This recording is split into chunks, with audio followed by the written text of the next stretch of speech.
प्रदेश में कोरोना को लेकर जहां सरकार सख्ती के मूड में है, वहीं लोग लगातार कोरोना गाइडलाइंस की जमकर धज्जियां उड़ा रहे हैं। ऐसे में कोरोना पर लगाम कैसे लग पाएगी, देखने वाली बात है। आज इसी मुद्दे पर चर्चा करेंगे, लेकिन उससे पहले जरा आप ये रिपोर्ट देखें।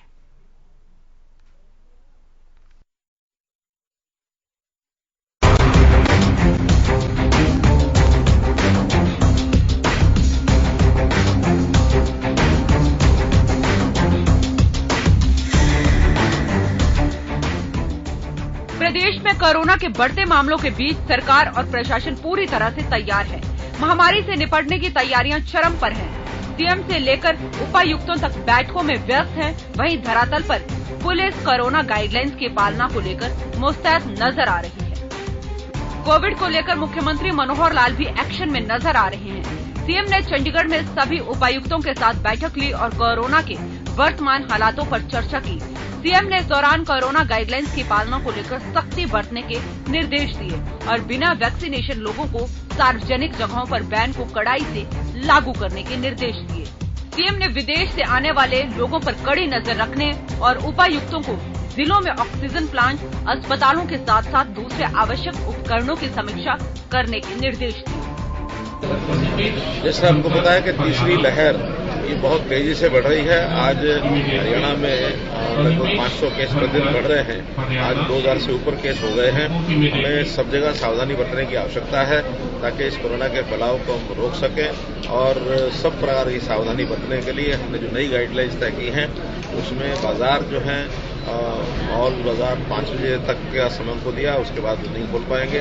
और जितने ऑफिस हैं उनको 50% की हाजिरी के हिसाब से वो खोल सकते हैं।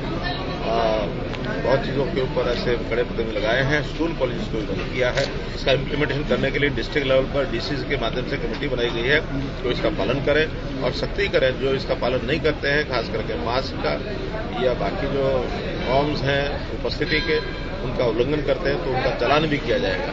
इंडिविजुअल का जो चालान है वो तो होगा ही होगा, संस्थाओं के भी चालान करेंगे। क्योंकि 1 जनवरी से जैसे कल से हमने डबल डोज जिसका है लगा हुआ वही आदमी सार्वजनिक स्थानों पर जा सकता है, बशर्ते कि उसकी पहली डोज के बाद अगर दूसरी डोज का टाइम पीरियड पूरा नहीं हुआ है तब वो जा सकता है, लेकिन पहली डोज तो हर जगह अनिवार्य की गई है। कोरोना के बढ़ते संक्रमण के कारण प्रदेश में मिनी लॉकडाउन के हालात पैदा हो गए हैं। सरकार ने 12 जनवरी तक महामारी अलर्ट बढ़ा दिया है। हरियाणा के 5 जिलों गुरुग्राम, फरीदाबाद, अंबाला, पंचकुला और सोनीपत के लिए नई गाइडलाइंस जारी कर दी गई है। Cinema hall, theatre, school, college बंद करने के आदेश दे दिए गए हैं। शॉपिंग मॉल और बाजार 5 बजे तक ही खोलने की अनुमति है। वहीं प्राइवेट और सरकारी ऑफिस में 50% हाजिरी की सलाह दी गई है। आइए इन पाबंदियों को ग्राफिक्स के जरिए समझते हैं। 12 जनवरी तक बड़ा महामारी अलर्ट, सुरक्षित हरियाणा। हरियाणा के 5 जिलों के लिए नई गाइडलाइंस जारी। गुरुग्राम, फरीदाबाद और अंबाला में बढ़ाई गई सख्ती। पंचकुला और सोनीपत के लिए भी नई गाइडलाइंस जारी। Cinema hall, theatre, school, college बंद करने के आदेश। खिलाड़ियों के अलावा तमाम लोगों के लिए स्विमिंग पूल बंद। प्राइवेट और सरकारी ऑफिस में 50% हाजिरी की सलाह। बार और रेस्टोरेंट में भी 50% लोगों को ही अनुमति।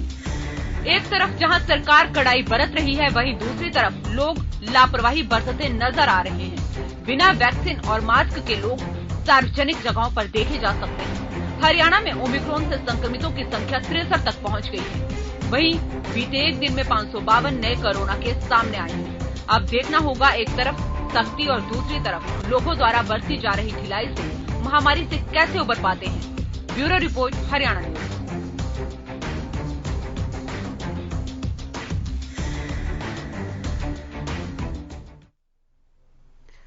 सख्ती का कितना असर, इस पर भी बात करेंगे और क्या तीसरी लहर की शुरुआत हो गई है, इस पर भी बात करेंगे। हमारे साथ पूर्व डीजी हेल्थ सतबीर चौधरी जुड़ गए हैं। सतबीर साहब, बहुत स्वागत है आपका।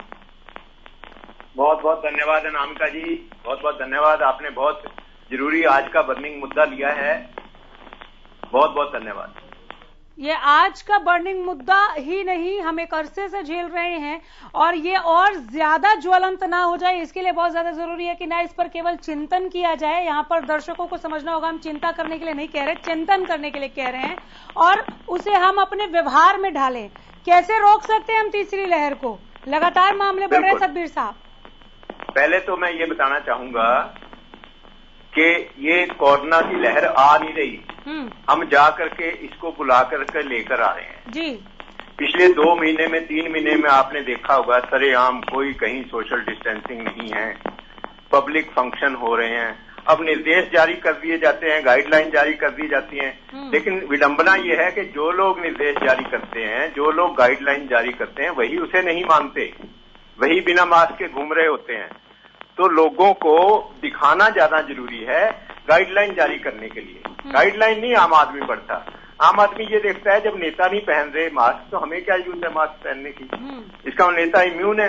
रैलियां टीवी पे रोज दिखा रहे हो आप, यूपी की रैली है, दूसरी रैली है, पंजाब की रैली है, सरेआम आप देख रहे हो कितनी भीड़ है, मॉल पे कितनी भीड़ है आप सरेआम देख रहे हो।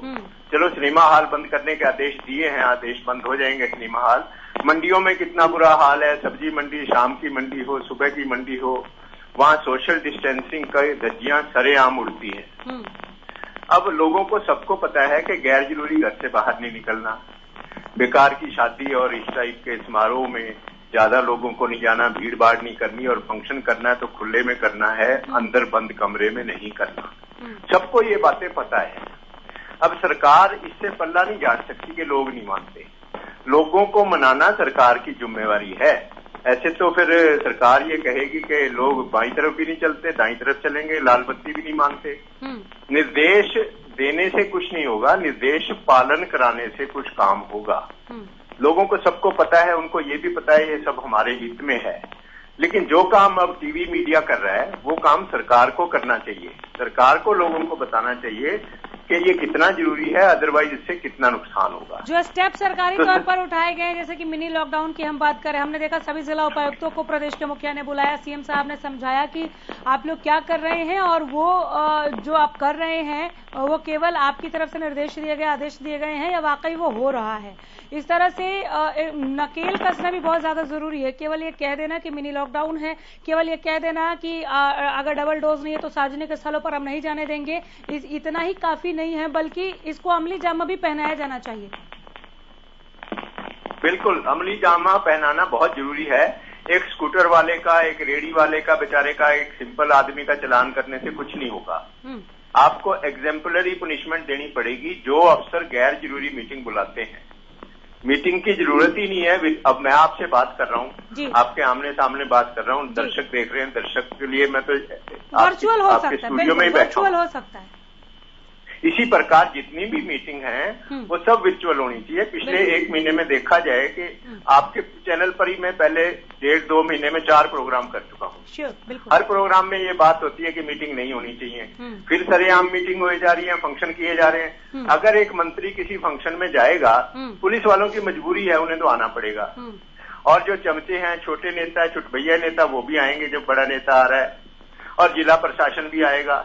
फिर जब नेता ने आना है 3 दिन 4 दिन पहले से तैयारियां हो रही हैं। तो इस सब में 3-4 दिन पहले से ही वो बीमारी फैलनी शुरू हो जाती है। इसे बंद करना होगा। यहाँ 2 पॉइंट्स आ जाते हैं सर, यहाँ 2 पॉइंट्स आ जाते हैं। हालांकि सेलिब्रिटीज के लिहाज से भी देखा जाना चाहिए कि बहुत सारे लोग फॉलो करते हैं। किसी हीरो ने जिसके हम फैन हैं, जो हेयर स्टाइल बनाया वो हेयर स्टाइल फॉलो होने लगती है, बॉडी बिल्डिंग वैसी फॉलो होने लगती है, चाहे वो हीरोइन हो तो फिर उस तरह से पूरा गेटअप वो फॉलो होने लगता है। तो उनको भी मास्क पहनना चाहिए और 2 गज की दूरी का ख्याल, जो भी गाइडलाइंस है उनको फॉलो करना चाहिए। खैर, नेताओं का जिक्र किया, उनके प्रोग्राम्स का आपने जिक्र किया, उनकी बैठकों, उनकी मीटिंग्स का जिक्र किया। सेकेंड लहर में हमने देखा बहुत बाद में जाके वर्चुअल बैठकें, वो सब मीटिंग शुरू हो गई थी। एक तो ये चीज है कि यहाँ ये होना चाहिए कि क्योंकि जो लीडर है वो लीड कर रहा है और उससे ही लोग सीखेंगे, और फिर ये कहने का मौका लोगों को तभी मिल रहा है कि क्या कोरोना इनके पास नहीं जाता, कोरोना वो उस एड्रेस पर नहीं जा सकता, लेकिन लोगों के ये कहने से काम नहीं चलेगा। दूसरा पॉइंट यही है, मैंने कहा 2 पॉइंट, दूसरा पॉइंट यही है कि कोई और अगर कोरोना को इन्वाइट कर रहा है, दावत दे रहा है, तो हम तो नहीं देंगे ना, हमें तो सजग रहना है। अब आमतौर पे पिछली बार भी ऐसा ही हुआ था, पहली लहर में भी, दूसरी लहर में भी। जब सांप निकल जाता है तो रस्सी पीटी जाती है। लकीर अब सही टाइम है, जब कोरोना अभी शुरू नहीं हुआ है, अभी सारे मैयर लेने चाहिए। हाँ। जब भयानक स्थिति हो जाएगी फिर वैक्सीनेशन भी लगाना शुरू कर देंगे, फिर पब्लिसिटी भी शुरू कर देंगे, फिर उसका कोई फायदा नहीं है। फायदा तो अब है इस समय। लेकिन एक दो पॉजिटिव चीजें बता दूं। ये जो ओमिक्रॉन वेरिएंट है, हाँ। ये उतना खतरनाक नहीं है जितना डेल्टा वेरिएंट है। ये छाती पे कम अटैक करता है। इस बार मुझे नहीं लगता कि ऑक्सीजन का वो हाल होगा जो पिछली बार हुआ था, और बेड की वो प्रॉब्लम होगी जो पिछली बार होगी। लेकिन हर नया वेरिएंट अपनी नई प्रॉब्लम लेके आता है। इस बार कुछ नई प्रॉब्लम्स आएंगी और वो हमें नहीं पता। इस बार कुछ नई प्रॉब्लम्स आएंगी, वो हमें नहीं पता। ठीक ऐसे ही इससे पहले भी हुआ था, कोरोना ने जब रूप बदलना शुरू किया था तो सिम्टम्स चेंज हो गए थे। उसको डायग्नोज कैसे किया जाएगा और कितने वक्त में वो डायग्नोज होगा, इसे लेकर भी संशय था। ओमिक्रॉन आपके मुताबिक उतना खतरनाक नहीं है, लेकिन कितना खतरनाक है ये भी नहीं पता है। उसके सिम्टम्स क्या क्या होंगे हमें ये भी नहीं पता है। तो पहले के मुकाबले और भी ज्यादा सावधान होने की जरूरत नहीं है क्या? बिल्कुल ज्यादा जरूरत है। देखो, डरना नहीं है, खौफ नहीं है। मैं इसलिए बता रहा हूँ कि खतरनाक नहीं है, कि डरना नहीं है। इसमें मोर्टिलिटी कम है। लेकिन जिस 10,000 में से एक आदमी भी मर गया, जिसका घर का आदमी मर गया, उसके लिए तो वो खतरनाक ही हो गया ना। बिल्कुल। अब अमेरिका में 5 लाख के करीब केस रोज हो रहे हैं। ब्रिटेन में 1.5-2 लाख केस रोज हो रहे हैं। हम नहीं चाहते अमेरिका ब्रिटेन जैसा हमारा हाल हो। हमारा बड़ा देश है, घनी आबादी है, गलियां बस्तियां छोटी छोटी हैं, उनमें जब बीमारी फैल जाती है उसको कंट्रोल करना बहुत मुश्किल होता है। तो यही एक सप्ताह है, यही कुछ दिन है जिसमें हमें पूरे जोर शोर से प्रचार करना है, लोगों को बताना है, और लीडर्स को एग्जाम्पलरी खुद उनको उदाहरण पेश करना है, नेताओं को भी और अफसरों को भी। सिर्फ गाइडलाइन जारी करने का कोई फायदा नहीं, उसका उल्टा नुकसान है। बिल्कुल। आप जो भी चीज जारी करना चाहते हो, आजकल वीडियो बना करके डालो, आम लोगों के पास जाए, और गाइडलाइन जारी करके मीटिंगें बुला के कुछ नहीं होगा, उसका नुकसान ही होगा। बिल्कुल बिल्कुल सही फरमाया आपने यहाँ पर। और साथ में सर हम ये भी जानना चाह रहे हैं आपसे, देखिए एक्टिव केस 1,22,000 के पार हो, ये लास्ट जो रिकॉर्ड आया था हम उसकी बात करें। हो सकता है अभी मामले और भी बड़े हों जिस तरह से लापरवाही बढ़ती जा रही है। तो 1,22,000 से पार मामला चला जाना पूरे भारतवर्ष के लिए इस वक्त ये स्थिति कितनी भयावह है, लोगों को पैनिक नहीं होना है। ये जानकारी और ये आंकड़े इसलिए हम रोजाना बताते दिखाते हैं और सतबीर साहब से बात करते हैं ताकि वो ये समझ सके कि मामले बढ़ रहे हैं तो किस तरह से अपनी दिनचर्या बनानी है। बहुत ज्यादा जरूरी ना हो तो घर से बाहर नहीं निकलना है। थोड़ा अगर आप गाइड करें यहाँ पर लोगों को। एक और खतरनाक बात है इसमें, ये बहुत तेजी से फैलता है। जो पिछले वेरिएंट हैं, चाहे डेल्टा हो, उनसे ज्यादा तेजी से फैलता है। पहले हम ये कहते थे कि 15 मिनट अगर हम किसी के पास बैठे हैं तो 15 मिनट के बाद ये चांसेस हैं कि हमें बीमारी हो जाएगी, लेकिन अब ये नहीं है। अब हम थोड़ी देर भी किसी आदमी से, ऐसे आदमी से मिलेंगे तो उससे हमें बीमारी हो सकती है। और ये सरकार की जिम्मेवारी है, कोई भी संक्रामक रोग है, चाहे वो पानी जनित है, चाहे हवा जनित है, चाहे वेक्टर जनित है, उसको रोकना सरकार की जिम्मेवारी है, सरकार की पहली जिम्मेवारी है। और सरकार को समझ करके ये प्रचार करना है और खुद दिखाना है कि हम ये सब कर रहे हैं। आतंक नहीं खड़ा करना। आतंक से तो इम्यूनिटी कम होती है। लोगों को डराना नहीं, आतंक नहीं खड़ा करना, लेकिन लोगों को जागरूक करना बहुत जरूरी है। अब ये क्या मुश्किल बात है कि अगर घर से जरूरी निकलना ना हो तो घर से बाहर ना निकले, पहली बात। दूसरी बात, निकलते हो तो सोशल डिस्टेंस पालन करें और मास्क पहने और बार बार हाथ धोएं। ये 3-4 बातें ही सिर्फ हम करेंगे तो हमें कोरोना नहीं होगा। सबको ये बातें पता है, पता होते हुए लोग नहीं मान रहे। हमें बार बार हैमर करना है, बार बार लोगों को बताना है और खुद उदाहरण पेश करना है। राजनेताओं को उदाहरण पेश करना है। जब वो खुद ऐसे करेंगे तो लोग भी वैसे ही करेंगे। अगर वो खुद बोलते रहेंगे और करेंगे कुछ और तो उसका नुकसान होगा उल्टा। लोग समझेंगे तो बोलते बोलते हैं, करते कुछ नहीं। हरियाणा में मिनी लॉकडाउन लगा दिया गया है। 12 जनवरी तक के लिए महामारी अलर्ट सुरक्षित हरियाणा को बढ़ा भी दिया गया है। नई गाइडलाइंस भी जारी कर दी गई हैं। जो आंकड़े हरियाणा में हैं इस वक्त कोरोना के लिहाज से, उसे देखते हुए आपको फिलहाल ये कितना जरूरी लग रहा है, या लापरवाही जिस तरह से बढ़ती जा रही है, या बहुत ज्यादा जरूरी था कि अभी लग गया? एक और बात, जो ये निर्देश जारी होते हैं इसके बारे में बताऊंगा जी। कहने के लिए बहुत आसान है कि RT-PCR के बिना इसको इम्प्लीमेंट करना बहुत मुश्किल है। जैसे आपने कह दिया दफ्तर में 50% हाजिरी होगी या मॉल में एंट्री रिस्ट्रिक्ट होगी। मॉल में एंट्री रिस्ट्रिक्ट करना बहुत इसलिए मुश्किल है कि जो मॉल का मालिक है वो चाहता है ज्यादा से ज्यादा लोग अंदर आए और जो लोग बाहर खड़े हैं वो अंदर आना चाहते हैं। तो दोनों की मिली भगत है, रोकेगा कौन उसको? और हमारे पास अब इतनी पुलिस नहीं है, ना इतनी पुलिस का हमारा मनोबल है अब 1-1.5 साल से चल रहा है कि वो इतनी सख्ती से इसको लागू कर सके। तो नियम ऐसे ही बनाने चाहिए जो प्रैक्टिकल हों, जो प्रैक्टिकली फिजिबल हों, जो लोगों के मन में आए, लोगों को समझ आए कि ये हमें मानना है, तभी बात बनेगी। अब सिर्फ कहने से कि मंडी में भीड़ नहीं होनी चाहिए, मॉल में भीड़ नहीं होनी चाहिए, बात नहीं बनेगी। इसका इलाज यही है, जिस मॉल में भीड़ पाई जाती है उस मॉल को 15 दिन के लिए बंद कर दिया जाए, बस।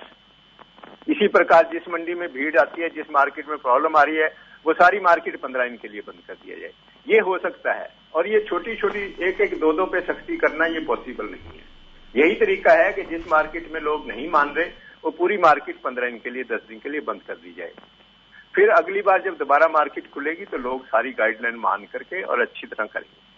और आतंक और भय खड़ा नहीं करना है, सिर्फ सावधानी के लिए लोगों को तैयार करना है। और गुरुग्राम, फरीदाबाद, जो दिल्ली एनसीआर से लगते हमारे जिले आते हैं हरियाणा के, वहां पर पहले के मुकाबले अब सख्ती बढ़ा दी गई है। जो आवागमन है इन शहरों में दिल्ली से, क्या उसे देखते हुए ये जरूरी था? क्योंकि हमने इससे पहले भी देखा है कि विज साहब काफी सख्ती के साथ पेश आ रहे थे और काफी चौकन्ने थे कि दिल्ली से ट्रैवल करके कोरोना आ रहा है तो हम उसे हरियाणा में घुसने नहीं देंगे। मैं इससे ज्यादा सहमत नहीं। हाँ, ये छोटे मैयत हैं। अगर इन छोटी चीजों पे हम ध्यान देंगे तो हमारी बड़ी चीजें रुक जाएंगी। सबसे बड़ी चीज जरूरी ये है कि किसी भी सभागार में 50 से 100 से ज्यादा इकट्ठे ना हो, मीटिंगें कम से कम हो, ये सबसे जरूरी है। लोग मास्क पहने, ये सबसे जरूरी है। आवागमन रोकने से इकोनॉमी खराब होगी, फिर सरकार को इकोनॉमी की चिंता शुरू हो जाती है, फिर हेल्थ पीछे चला जाता है। वैसे तो हेल्थ और एजुकेशन प्रायोरिटी होनी चाहिए सरकार की, लेकिन हर सरकार की हेल्थ और एजुकेशन प्रायोरिटी नहीं है। सरकार की प्रायोरिटी इकोनॉमी है, लोगों की प्रायोरिटी भी इकोनॉमी है। एक बेचारा दिहाड़ीदार मजदूर आदमी है जिसको 400-600 रुपए रोज कमा करके अपना बच्चों का पेट पाल रहा है, उसकी 2 दिन दिहाड़ी नहीं होगी तो वो बेचारा क्या करेगा? ठीक है, हमारे साथ फतेहाबाद का हाल बताने के लिए अजय मेहता हमारे संवाददाता जुड़ गए ज्यादा जानकारी के साथ। अजय, मैंने आपसे कहा था यहाँ के आंकड़े जरूर जानना चाहूंगी आपसे। फतेहाबाद इन दिनों बहुत ज्यादा ही लापरवाह दिखाई दे रहा है। निर्देश तमाम दिए गए, लेकिन शायद यहाँ पर रूट लेवल तक, ग्राउंड जीरो पर उसे उस लिहाज तक फॉलो नहीं किया जा रहा जितना कि जरूरी है। बिल्कुल अनामिका, जिस प्रकार से कोरोना एक बार फिर कम बैक कर रहा है तो उसको लेकर के तमाम गाइडलाइंस जारी भी की गई हैं ताकि समय रहते उस पर कंट्रोल किया जा सके। लेकिन लापरवाही की हद यहां देखने को मिली है। लापरवाही भी ऐसी जो जानलेवा साबित हो सकती है।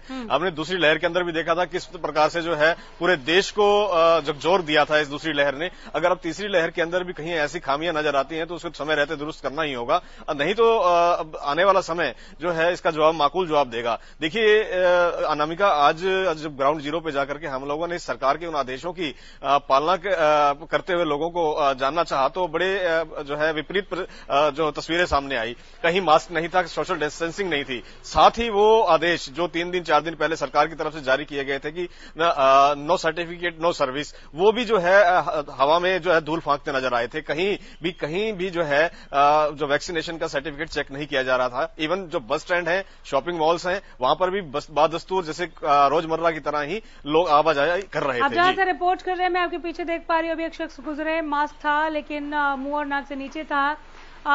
ऐसा लग रहा है कोई रिहायश इलाका है। क्या कुछ लोगों से बातचीत संभव है कि ओमिक्रॉन को लेकर, कोरोना की तीसरी लहर को लेकर वो क्या सोच रखते हैं? कुछ लोगों से बातचीत संभव है इस वक्त? अनामिका देखिए इस वक्त आसपास जो लोग मौजूद नहीं है, हालांकि आवाजाही है।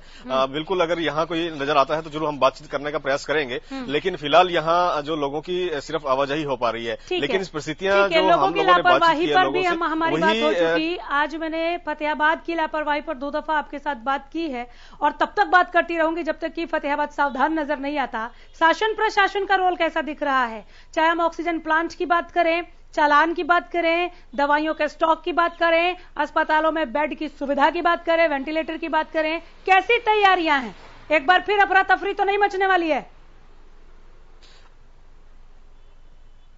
अनामिका, बिल्कुल यहाँ ये बताना भी बड़ा उचित होगा, जैसे आपने सवाल किया है कि आने वाली वेव को निपटने के लिए प्रशासन आखिर कर क्या रहा है। हालांकि जो बैठकों का दौर है वो चल रहा है, वास्तव स्थिति क्या है इसको जानने के लिए न केवल हम लोग जो है बिल्कुल क्रेस्टी है हमारे लोगों की, बल्कि प्रशासन की ओर से और शासन की ओर से भी स्वास्थ्य मंत्री ने 2 दिन पहले फतेहाबाद में विजिट किया था और तमाम चीजों का हालचाल जाना था। फतेहाबाद में अभी हाल ही में अमेरिका से कुछ वेंटिलेटर्स भी आ चुके हैं जिनकी इंस्टॉलेशन चल रही है। साथ ही ऑक्सीजन प्लांट जो लगाया गया है यहाँ पर लगभग 1000 MLT का है, वो भी वर्किंग के अंदर है, उसका ट्रायल हो चुका है। बेड की संख्या भी बढ़ा दी गई है। लेकिन यहाँ ये सबसे बड़ी बात यह है कि फतेहाबाद का जो इंफ्रास्ट्रक्चर है वो भले ही अच्छा हो, लेकिन मेडिकल सुविधाएं देने के लिए जो डॉक्टर्स हैं वो यहाँ नदारत हैं। केवल एक मेडिसिन, डॉक्टर MD मेडिसिन के भरोसे ही पूरा हॉस्पिटल चल रहा है। फिजिशियन यहाँ अमेरिका से मंगा लिया, ऑपरेटर कौन करेगा?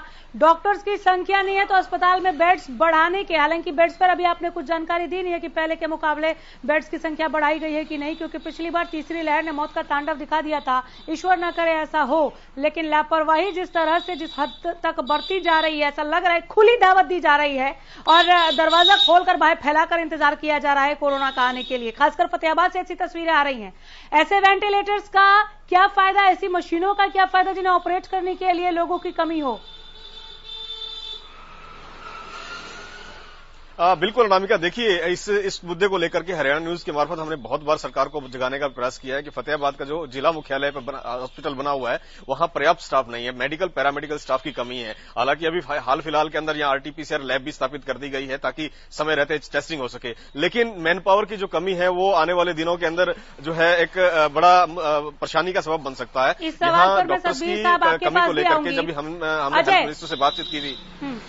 ठीक है, कंप्लीट करें, आप अपनी बात कंप्लीट करें। हाँ बिल्कुल अनामिका, देखिए इस मामले डॉक्टर्स की कमी को लेकर के हमने जब हेल्थ मिनिस्टर से बातचीत भी की थी 2 दिन पहले, तो उनका कहना था कि आने वाले दिनों के अंदर 780 डॉक्टर्स जो हैं प्रदेश के अंदर रिक्रूट किए जाएंगे और आने वाले दिनों में डॉक्टर्स की कमी नहीं रहेगी। ये तो दावे हैं, अब आने वाले दिनों में क्या होता है ये देखने वाली बात होगी। बिल्कुल, और वो दिख रहा है कि क्या हो रहा है। जैसे आपने देखा होगा, CM साहब ने सभी जिला उपायुक्तों को बुलाया, सभी जिला उपायुक्तों से मुलाकात के बाद फतेहाबाद के जिला उपायुक्त की तरफ से क्या क्या निर्देश आए? अनामिका, देखिए जो आज की जो एक बैठक हुई थी CM के साथ और तमाम समीक्षा जिसको बैठक कहा जा रहा है उसके जो मिनट्स थे उसको एग्जीक्यूट करने के लिए तमाम अधिकारियों को निर्देश जो जारी कर दिए गए हैं। ये कागजी निर्देश अभी जारी हुए हैं। अब ग्राउंड लेवल पे कहां तक इसका इंप्लीमेंटेशन होता है, कहां तक इसको इंप्लीमेंट किया जाता है, ये देखने वाली बात होगी, क्योंकि अभी कुछ ही घंटे बीते हैं, लेकिन जो तस्वीरें सामने आ रही हैं वो अभी डराने के लिए काफी होंगी। जी ठीक है, तो इस बैठक के जो मिनट्स रहे उनके एग्जीक्यूशन को लेकर क्या आपको अपडेट मिलता है, ये जानने के लिए मैं लौटूंगी और आप भी अपडेट पहुंचाते रहे। बहुत शुक्रिया आपका इस तमाम जानकारी के लिए। सतबीर साहब, फतेहाबाद में अमेरिका से वेंटिलेटर आए हैं और भी कोशिशें की जा रही हैं कि जरूरी सुविधाओं से लैस कर दिया जाए। लोगों की लापरवाही एक अलग बात है। इससे पहले भी मैं जिस किसी भी हेल्थ एक्सपर्ट के साथ जुड़ी हूं, उनकी एक दुखती रग यही होती है, जो ग्राउंड जीरो पे हमने देखा भी है कई जगहों पर कि मशीनें हैं, अपग्रेड भी कर दिया गया या नई मशीनें मंगाई जा रही हैं, ये तैयारियां हैं, लेकिन क्या ये अधूरी तैयारी नहीं कि अगर ऑपरेटर ही नहीं होंगे तो कैसा काम आएगा, क्या फायदा मिलेगा? बिल्कुल ठीक कहा अनामिका जी आपने। अभी आपके रिपोर्टर बता रहे थे कि मंत्री ने खुद ये माना है कि 780 पोस्ट खाली पड़ी हैं। 2500 तो सारी पोस्ट है हरियाणा में, 780 खाली पड़ी हैं। तो आप सोच सकते हो कि क्या बुरा हाल है। जब पोस्टें खाली पड़ी हैं तो वो तो खाली हैं ही, उसके अलावा माल डिस्ट्रीब्यूशन है। डॉक्टर सिविल हॉस्पिटल में लगे हुए हैं, पंचकुला गुड़गांव में लगे हुए हैं, रिमोट के जो जिले हैं या रिमोट के जो सब सेंटर हैं, रिमोट के CHC हैं, उनमें डॉक्टर नहीं लगे हुए। ग्रॉस माल डिस्ट्रीब्यूशन है। पैरामेडिकल स्टाफ का इक्वली बैड हाल है। ANM है, चाहे फार्मासिस्ट हैं, चाहे नर्सिस हैं, सबकी कमी है। पोस्टें नहीं भरी गई। और जो पिछली बार कोरोना की दूसरी वेव में जो एम्प्लॉय लगाए गए थे उनको बाद में तनख्वाह मिलनी बंद हो गई थी, उनको बाद में दोबारा से नहीं रखा गया। इस टाइप की प्रॉब्लम्स हैं और ये बिल्कुल नहीं होनी चाहिए। स्वास्थ्य के मामले में कितना पैसा खर्च किया जा रहा है स्वास्थ्य के नाम पर, लेकिन सुधार ना के बराबर है।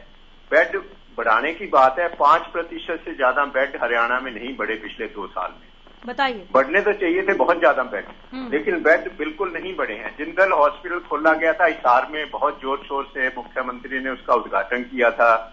वो पता नहीं महीना चला, 2 महीना चला, कोई मरीज आया या नहीं आया।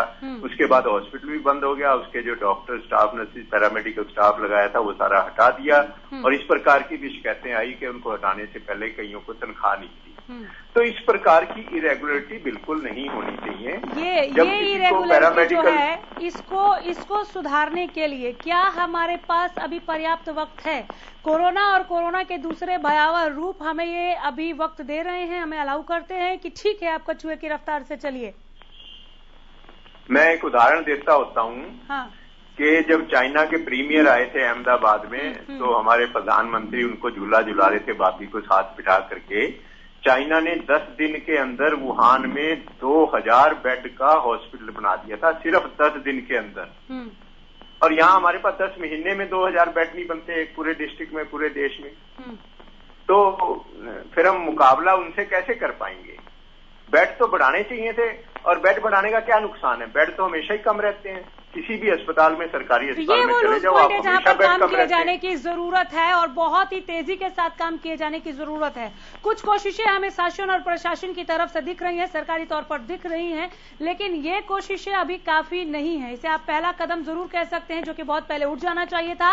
और इसके साथ ही जो लोग इस वक्त देख रहे हैं हरियाणा न्यूज, मास्क जरूर पहनिए, अपने परिधान में, अपने अलमारी में, अपने बैग में, पर्स में, जो कुछ भी आप कैरी करते हैं वहां पर मास्क रखिए, सोशल डिस्टेंस को फॉलो कीजिए। सैनिटाइजर के बोतल को घर में कहीं रखकर भूल गए हैं तो उसे अपने साथ रखना एक बार फिर शुरू कर दीजिए। सावधानी आपकी, सुरक्षा अपनों की, इसे हमेशा याद रखिए। बहुत शुक्रिया सतबीर जी, बहुत धन्यवाद वक्त दिया आपने और हमारे दर्शकों को एक बेहतर मार्गदर्शन देने के लिए भी मैं आपकी शुक्रगुजार हूं। देखते रहिए हरियाणा न्यूज। नमस्कार।